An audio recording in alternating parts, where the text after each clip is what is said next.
pesa yo nini pona bolamu na yo na pesa yo nini pona masosalenga nazalaki mokufi ya ose kusinga ye.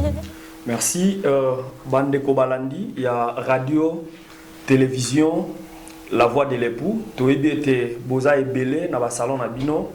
Boza na kati ya kolanda biso na cadre ya émission na bino o toyebi ke bolingaka mingi. O ebengami na kombo ya le chemin d'Emmaüs. Toza na deuxième numéro ya émission na biso pe émission na bino. Ndenge tolobaka toujours que na cadre émission oyo en ce moment Zoa télécommande bomba yango parce que ailleurs il n'y a rien à suivre. Toyebi ete boze belé bozolanda biso awa na ville à Kinshasa pe partout dans le monde entier. To pesi bino mbote sika bozali. Ndenge toyebisaki bino que na cadre émission na bino o tozo présenter bino les chemins d'Emmaüs toza na orateur to intervenant principal B Moko na kombo ya apôtre Dari Kilangi eza yende toza na ye na plateau lisusu na journée à lelo. Apôtre Dari, bonjour. Bonjour Ndeko Placide. Merci beaucoup apôtre Dari. Toza vraiment na esengo ya koyamba bino lisusu na plateau na biso na cadre émission na biso les chemins d'Emmaüs na mokolo ya lelo. Na ebite soki o memeli ba na nzambe nini to liloba nini okoyebisa ba na nzambe avant que obanda l'intervention na yo ya mokolo ya lelo. D'abord, merci Ndeko Placide pour na kopesa biso maloba. Tozo pesa pe ba na nzambe nyonso mbote partout bazolanda biso na ville ya Kinshasa. Nzambe o asalaki biso tozala batei apambola bino. Amen. Nyonso esika bozali. Tozo continuer na thème na biso oyo esi toyebaki na kointroduire na likambo etali la gloire de Dieu, c'est cacher les choses. La gloire du roi, c'est sonder les choses. En gros, tozo continuer, yambo to continuer tozo nano tozo lecture, tozo écriture, écriture de base na biso na Proverbe chapitre 25 verset 2. Proverbe chapitre 25 verset 2. Verset 2. La gloire de Dieu, c'est de cacher les choses. La gloire des rois, c'est de sonder les choses. Matthieu chapitre 11. Matthieu 25 qui non a 27. Matthieu chapitre 11 verset 25 à 27. En ces temps-là, Jésus prit la parole et dit: Je te loue, Père, Seigneur du ciel et de la terre, de ce que tu as caché ces choses aux sages et aux intelligents, et de ce que tu les as révélés aux enfants. Oui, Père, je te loue de ce que tu l'as voulu ainsi. Toutes ces choses m'ont été données par mon Père. Et personne ne connaît le Fils si ce n'est le Père. Personne non plus ne connaît le Père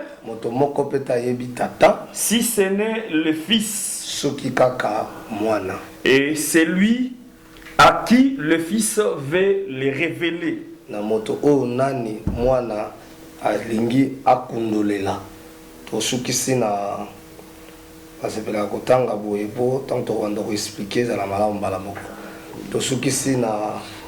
Samuel chapitre 28. 1 Samuel chapitre 28. 1 Samuel chapitre 28. tozwi verset na yango 7 à 14. 1 Samuel chapitre 28, verset 7 jusqu'au 14e verset. Et Saül dit à ses serviteurs, évoque les morts. Saül dit à ses serviteurs, cherchez-moi une femme qui évoque une femme qui évoque les morts, et j'irai la consulter. Ses serviteurs lui dirent, voici, en dehors, il y a une femme qui évoque les morts.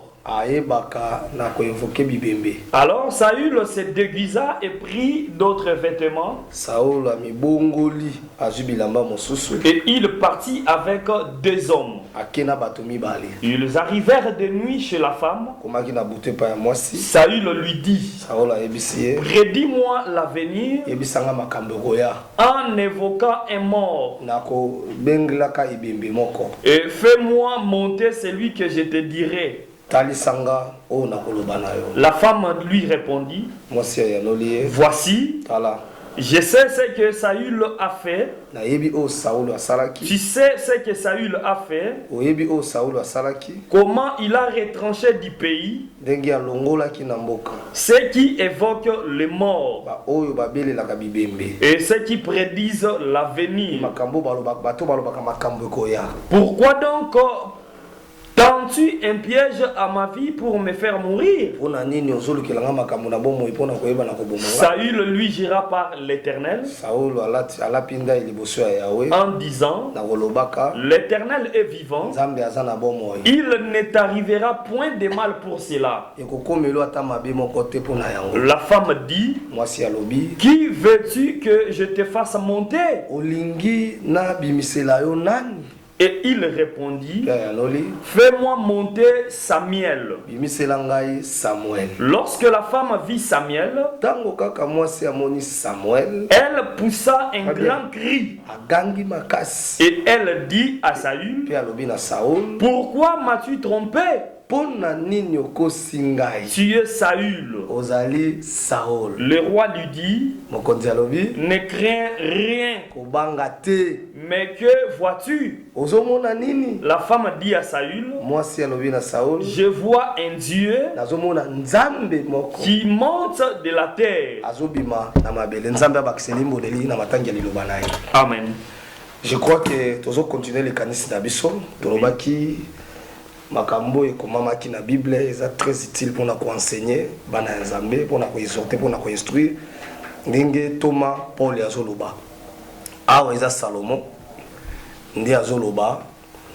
La gloire de Dieu, c'est cacher les choses. La gloire du roi, c'est sonder les choses. Tout à l'heure qui déjà que na roi, na nzambe, eza batomi balete. Eza ka moto moko. Mais cette écriture explique les 2 temps de Dieu. Ils ont expliqué temps moko nzambe azaki ko bomba makambo. Puis ils ont expliqué temps moko nzambe azoa pona ko kundola makambo e moka bombaki. Parce que tolobaki que ils ont expliqué les 2 temps de Dieu, c'est temps de la loi où nzambe madai ko bomba makambo. Et temps de la grâce où nzambe abandai ayaki pa kundola makambo e moka bandai ko bomba. Nabo mesano ya nzambe azaka na bomesano ya kubomba makambo ezatamoko yango moni Jésus azoloba yango na Matthieu na kokoka kozongela makambo nyonso tolobaki te parce que tolobaki ke TV za radio te télévision ezali kambo ya temps o bazopesa biso nde tozana makoki penza ko respecter yango. Jésus azoloba ke dans le bandela de communion on a des Placide à Matthieu et c'est très important on peut savoir makasi tu vas la côté salikanisi ya lelo. Matthieu chapitre 11 verset 25 voilà. Verset 25. En ce temps-là, na tango wana Jésus prit la parole et Yesu dit, azwi maloba pe alobi je te loue, nakumisi yo Père, tata Seigneur du ciel nzambe ya makolo et de la terre, pe ya mabele de ce que tu as caché ces choses aux sages na ndenge obombi makambo oyo na bato ya bwania et aux intelligents. pe na bato ya mayele suka nanu wana ozomona déjà que Jésus azoloba ke nakumisi yo tata po bombaki makambo oyo na bato ya mayele pe na bato ya bwania.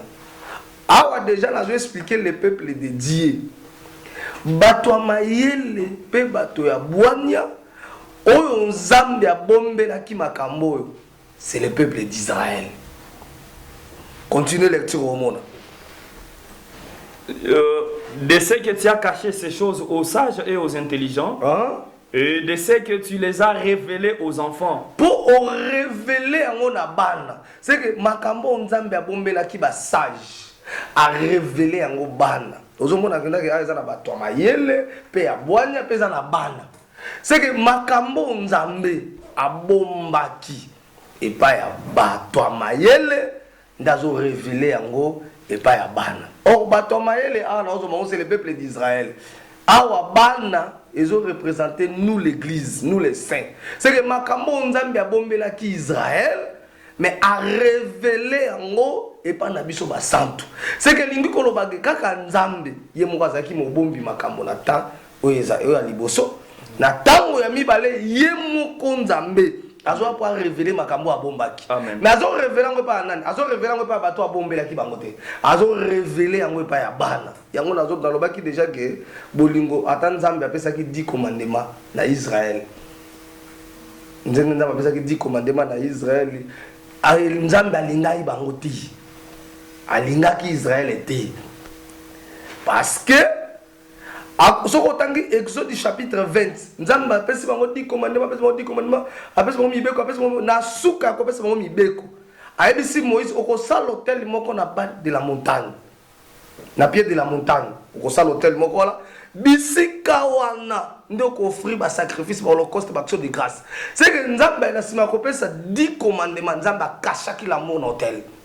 C'est très important. Parce que comment Israël a kolinga moto pendant que nzambe na alingi moto te nzamba e kolinga biso tango nzamba doki fils unique na Jésus a livré na liwa parce que la Bible dit car Dieu a tant aimé le monde qu'il a donné parce que tango nzamba de ko pesa mibeko wana nzamba alinga na note nzamba e kolinga tango zo pesa mwana na ye. Oh Bible zo ba que pour l'amour de Sion bolingo za ko pesa te bolingo za pe ko loba amen na ko kanga monoko te c'est que dans nzamba fongoli monoko pour na ko expliquer les choses cachées exactement nzamba talisa ki amour na ye amen yango moni atoloba ke nzamba alingaki Jacob ya inaki Esau wana représente le peuple d'Israël oh nzambe ainaki nzambe alingaki Jacob représente nous le peuple les saints de l'église parce que na raisonné en côté parce que tant Rebecca zaki na zemi ayoki bana mibale bazo swana libumu na ye a concilité nzambe ebisi ozana deux peuples ozana deux nations na libumu na oh c'est que ngolo ba que Esau na Jacob bazaka deux peuples c'est-à-dire Esau représente le peuple d'Israël Jacob représente l'église c'est que ngolo ba que bolingo nzambe ezaki likolo na biso église. Voilà pourquoi makambo ya bombaki na batango eleki na bato mayele azoya ko révéler yango pa ya bana o baza basantu. Nazo exemple moko. Exemple nazozwa ezana na Matthieu chapitre 13 verset 34. Tanga yango de ko Placide. Matthieu chapitre 13 34 à 36. Matthieu chapitre 13, verset 34 à 36. Ok. Jésus dit à la foule toutes ces choses en parabole. Yesu aebisi foule simba wana detone tuluku ya bato. Yesu aebisi bango makambo nyonso na parabole. Et il ne lui parlait point sans parabole. Atikala kolobela bango te zanga na parabole. C'est que liboso ya foule Jésus bande kolobaka na parabole. Azolo baka na parabole. Atikala kolobela ko moko te na polele. Nyonso bande kolobaka na parabole. Continue lecture. Afin que s'accomplisse ce qui avait été annoncé par les prophètes. Na tina yete ekokisama nyonso ete amaki na basakoli. J'ouvrirai ma bouche, na kofongola monoko na ngai, ma bouche en parabole, na kofongola monoko na ngai na masese. Je publierai des choses cachées, na koloba makambo ebombama depuis la création du monde. Uta mokili salama. Alors il renvoya la foule. Oyoki abengani bato abandi ko bengala bato. J'aime ça. Il renvoie la foule abengani azongisi bato et entra dans la maison. Akoti na ndako. Ses disciples. Jésus c'était prophète, frère Placide. Amen. Parce que ba mouvement nyoso yezo salaka. Amen. C'est-à-dire abandi ko loba makamna parabole lobi tango asidisi abandi ko bengala bato. Nde akoti siko na ndako tanga. Ses disciples s'approchèrent de lui et dirent: explique-nous la parabole des livrets du champ.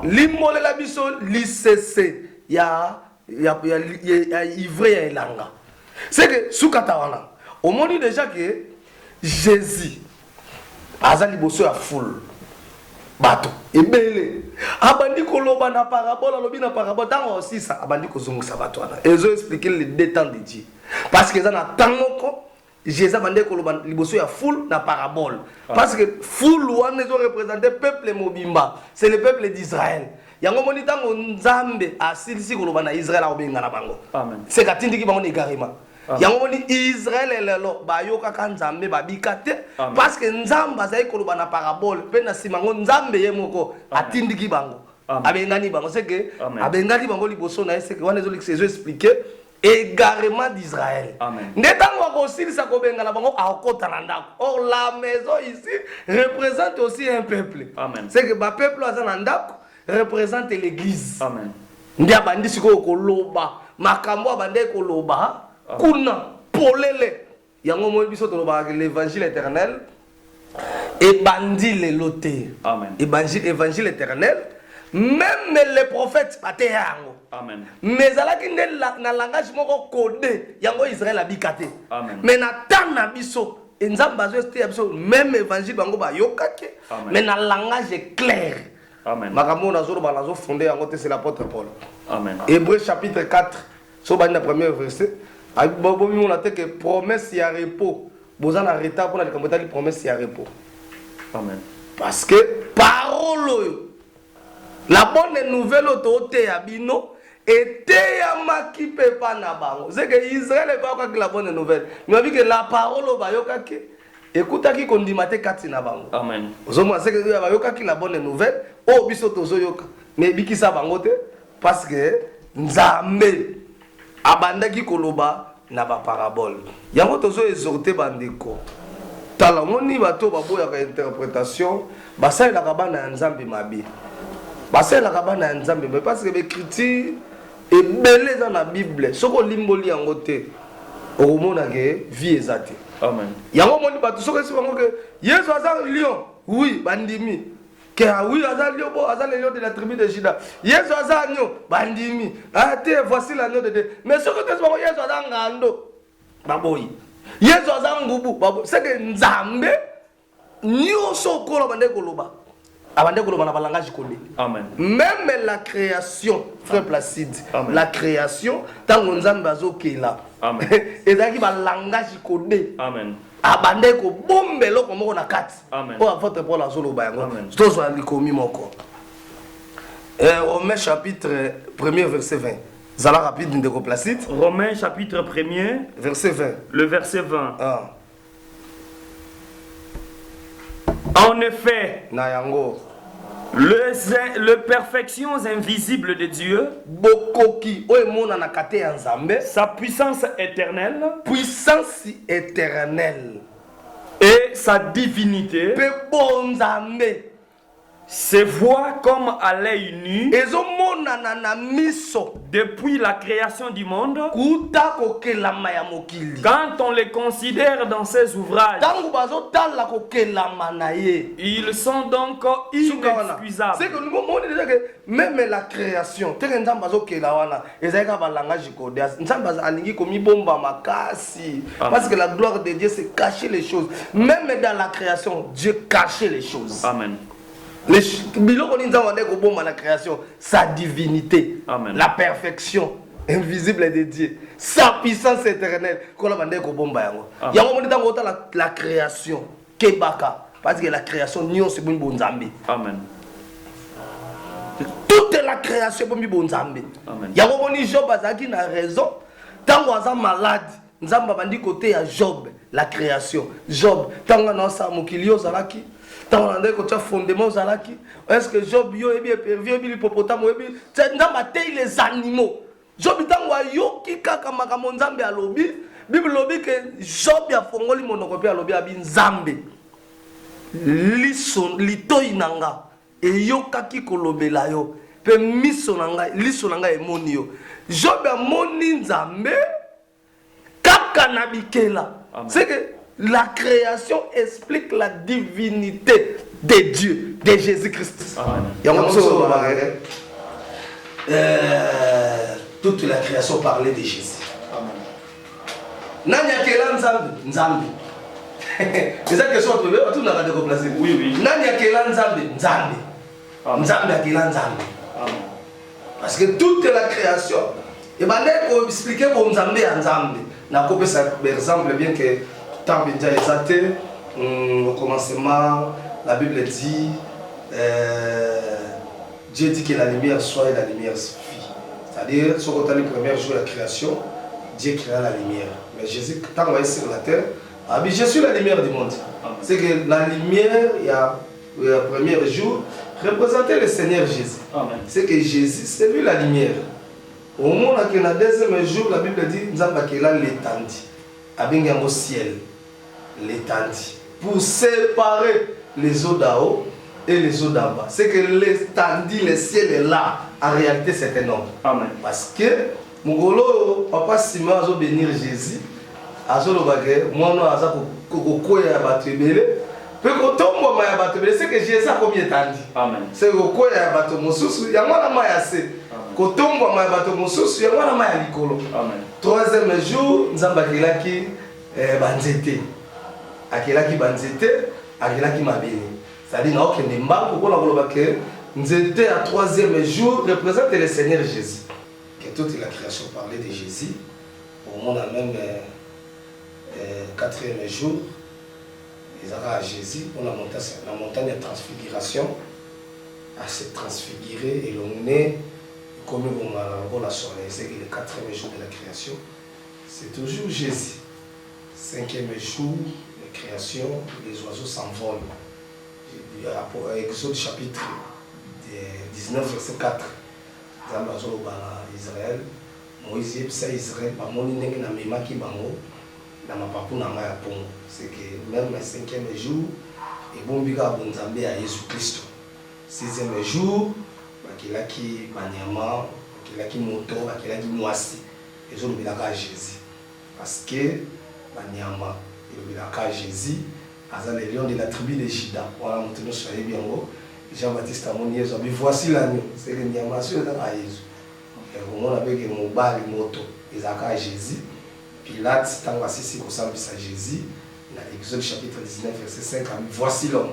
C'est que l'homme en question, l'homme il y a 6e jour, c'est toujours le Seigneur Jésus. Même moi, c'est dans la cas Jésus. Parce qu'ils ont la moissi, sur la croix Jésus, en matin ou en balita, en matin ou en moissi. Même Judas Iscariote avec Jésus dans la moissi, il y a moi qui a 30 pièces d'argent. Parce que mon bico lobby esclave, mon bal, on a estimé à 50 pièces. Mais à moi, c'est à 30. C'est que toute la création parlait de Jésus. C'est que la zone dans l'éternel, on entend ça que même la création, nous avons mis bomba. C'est que la gloire de Dieu est là pour bomba. Nous avons mis ça à pensa pas à battre. Et on a dit que ça va battre que nous avons mis se révélé par la banque, nous avons battu les 5 ans. Mais au tas de ça, pensa, ou le manza mais qu'on a bien. c'est que total ici déjà que la gloire de Dieu c'est cacher les choses, la gloire de Dieu va se sonder. Nzambe wana eza Dieu de l'ancienne alliance. Ndiazaki na moti na bizaleli ya komibomba. Makambo nzamba ndai kubomba ezali ka bonzambe na ye ndaba ndai kubomba yango. Yango moni na tande na grâce ye moko nzambe azoya pona ko révéler eloko ya bombaki. Vraiment merci. To gagner temps, to jouer critique moko de complacité. Na o to ba moko ka po to gagner temps pour et que surtout to ba ndota ko zo so tamiki. Naza na Exode chapitre na yango 2. Naza na Exode chapitre 2 verset 1 qui nous na 6e verset. Bible lobi papa moko a molewi alaki na mwasi pe ya molewi. Boti mwana na bango ya mobali. Babombi pendant 3 mois na ndako. Tango 3 mois ekoki bakokaki suku bomba ya te. Mama na kokaki suku bomba mwana na ite. Akosele kese moko de jonk. Ako bongisa yango malamu. Akotia mwana na kati. Akokende ko déposer kese wana au bord du fleuve, au milieu des roseaux. Bible lobi que fille à Pharaon na ba compagnon na ba kitaki na mai na fleuve pour ba sokola. Ba monikes ndi akotinda compagnon na moko akokende kozwa kese pe ba kofungola yango. To simbi écriture pourquoi? To simbi écriture pour na otalisa ke nzambe na makomi nyonso azalaka komibomba. Abandeka komibomba parce que vous allez remarquer que Moïse a caché tout pendant 3 mois. Et c'est le Seigneur Jésus-Christ. Parce que vous allez remarquer que maman ya Moïse oya boti mwana pe abombiye pendant 3 mois, c'est Dieu lui-même parce que Nzambe Nzambe pour révéler Jésus et pas Nabiso et c'est là qui 3 mois parce que maman les Nzambe azo fondé en côté dès qu'on a vu dans l'émission les kaki maman à Moïse représente le Seigneur Jésus parce que tout le monde peut moi si on a Bible ba benga Nzambe moi si on a ma Rebecca jubi loko a Pessi Jacob a Pessa tata nae tant Jacob okende pas tata zo tuna mwana nanga Esaü kaka siko memeninga biloko abite papa na memeli yo biloko Nzambe nayo atie na maboko na o moto atie biloko na maboko ya Jacob ezaki nde Rebecca mama. C'est que donc après ça que maman dans la Bible représente aussi Dieu. C'est que la zone que maman à Moïse eza Nzambe tata o azaki na fils Sidi na les frères Moïse akacha qui est na ndako parce que la maison représente le ciel. La fondée peut en côté. La maison c'est le ciel. Jésus nous parle au Bayango. Dans Jean chapitre 14. Abi na kenanda kwa tata. Kobongisi la bine sika moko nanda kwa tata nga bisika ezebili. Naki kobongisi la bine sika na kozonga kozwa bino pe kokena. C'est que le ciel c'est la maison du Père. C'est que ngolo ba Nzambe abombaki Jésus na ciel pendant 3 mois. Or 3 mois et ça, la loi, les prophètes et les psaumes, oh Jésus a caché.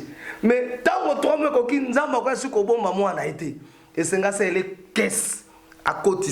Aya qu'on déposé na maille.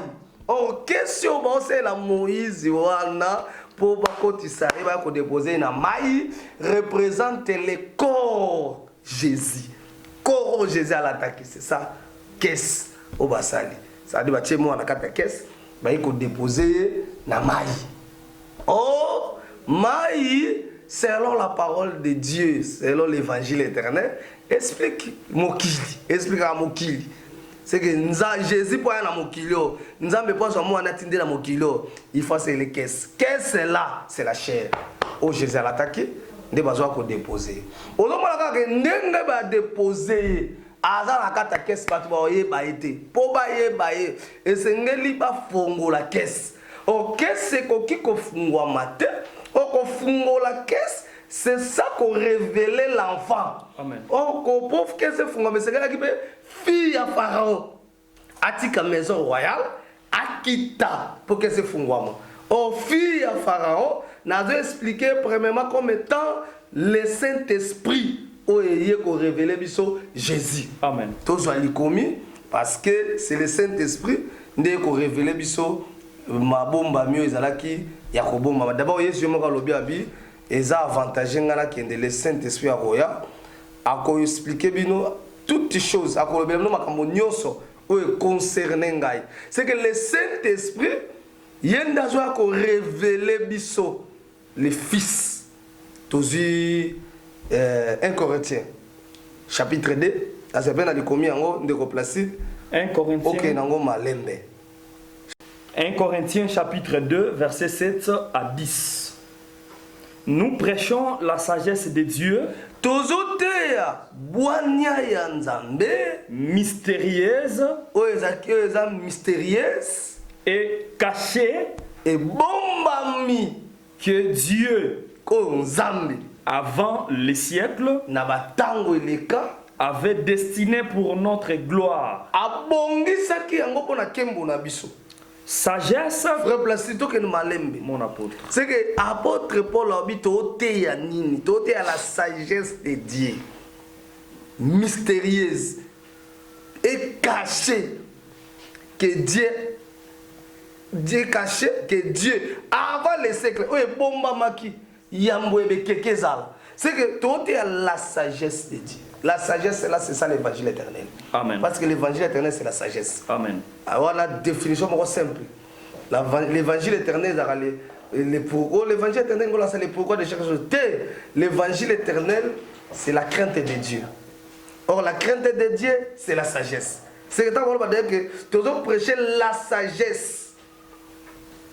Boania, qui caché. C'est que dans la boîte le ministère de la parole, ils ont prêché en Golelo. Continue. Sagesse qu'aucun des chefs de ce siècle n'a connu. Car si le lusse connu, il n'aurait pas crucifié le Seigneur de gloire. Mais comme il est écrit, ce sont des choses que l'œil n'a point vues, que l'oreille n'a point entendues, et qui ne sont point montées au cœur de l'homme. Des choses que Dieu a préparées pour ceux qui l'aiment. Amen. C'est qu'on révélé et ça quand ça bolingo Nzambe. Amen. Puis a révélé yango na ba oyo ye alingi. Amen. C'est-à-dire bah oh voilà c'est ça les saints. Amen. C'est que nenga tozaka toza le limbo le lina losambo na biso. C'est que ça bolingo Nzambe. Amen. Yango na zolo ba que Nzambe alinga ka église nyonso te. Amen. Nzambe alinga église au révélation ezali. Amen. Ce que za l'église au révélation ezali bolingo Nzambe ezali ko na binote. Amen. Oh bolingo Nzambe c'est ça l'œuvre de la croix. Yes. C'est ça la grâce. Yes. C'est que ceux qui bozo l'église les révélations ezali c'est que ngolo Nzambe ezali ko na binote. Amen. C'est zanga ya votre d'arrêter mais c'est l'apôtre Paul. Continuez verset 10. Dieu nous les a révélés par l'esprit. Nzambe a révélé biso yango na esprit. So l'andi apôtre Paul l'écriture que biso toté à la sagesse. Amen. Nous là c'est le ministère de la parole. Amen. C'est que le ministère de la parole a la sagesse a révélé na esprit. Amen. Yango to ebisaka bateau. Pour interpréter la Bible, les écoles mon côté. Pour enseigner l'interprétation. Amen. So vous avez combien d'écoles l'interprétation pour mensonge. Amen. L'interprétation, la révélation est enseignée par le Saint-Esprit. Amen. C'est que le Saint-Esprit a révélé la Rabisso. L'église nyonso aux révélations exactes, c'est que bazar moli mon sang tout. Amen. C'est comme on dit déjà que les dieux qui cachent les choses. Mais le Saint-Esprit qui révèle. Or, l'Esprit, c'est toujours Dieu. C'est que je vais expliquer les deux temps de Dieu. Temps de la loi, Nzambe abombaki. Temps de la grâce, Nzambe aye ko révélé oyo et bombamaki. Nazo sou qui ça passe que temps eza penza moi jaloux, temps eza moi jaloux, to sou que ne bina moi mbango. Pour na ko talisa ke Moïse azaki caché. Moïse a bomba maki. pendant 3 mois, c'est le Seigneur Jésus. C'est Christ. Amen. C'est Dieu lui-même. Oh ya bombama qui la loi les prophètes les puissants ça dit tant nyo soto mobeko ba nzambe azaki ya bombama. Ba to bande ko luka nzambe ya tatuna. Mais na temps de la grâce tango le Saint-Esprit fille à Pharaon, on a toujours quoi le Saint-Esprit, le rôle du ministère il y a parole, tango to comme na temps ministère il y a parole, tant mo libre mo santo, moi no azaki caché. Aïe ko révéler. Ce qui bolandi même la prédication parce que na va expliquer le comme ça. Na numéro zo pour nos soukawa de replacer de ceux qui ont la question de vous répondre. Au moment même temps où le Saint-Esprit est quitté na Pentecôte, l'Israël ba yeba ki moto bango ba boma quitté. Amen. Mais l'apôtre Pierre a bandi ko révéler. Moto yo bango ba boma ki. Et frère précision ko zongo na minute yo ka mi balé na zanango. Actes des apôtres chapitre 2. Actes des apôtres chapitre 2. Actes des apôtres chapitre 2. Zala rapide frère Placide, ils ont versé na yango 14. Actes des apôtres chapitre 2, le verset 14. Alors non, pour l'organiser temps, aux verset 22.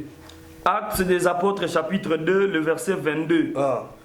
Homme israélite, Batona Israël, écoutez ces paroles. Boyo Kamaloba Oyo, Jésus de Nazareth, Jésus de Nazareth, cet homme à qui Dieu a rendu témoignage Moto Wapinzambe Atatolaki, devant vous Liboso Nabino, par les miracles, Nabikamwa, les prodiges Bilembo, et les signes qu'il a opérés par lui. Oh, c'est que apôtre Pierre a maintenant représenté Jésus. Continuez. Dans la manière de représenter Jésus. Par lui au milieu de vous. Comme vous le savez vous-même, cet homme livré selon les desseins arrêtés, selon la préscience de Dieu, vous l'avez crucifié, vous l'avez fait mourir par la main des impies. Dieu l'a ressuscité en le délivrant des liens de la mort, parce qu'il n'était pas possible qu'il fût retenu par elle. Car David dit Jésus. Si vous révéler Jésus,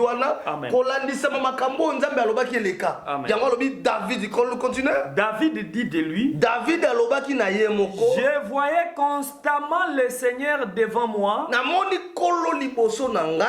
parce qu'il est à ma droite, afin que je ne sois point ébranlé.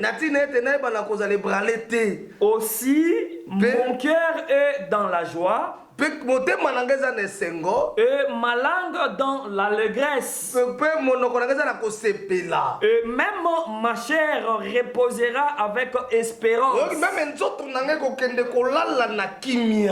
Car tu n'abandonneras pas mon âme dans le séjour des morts, et tu ne permettras pas que ton sein voie la corruption. Tu m'as fait connaître le sentier de la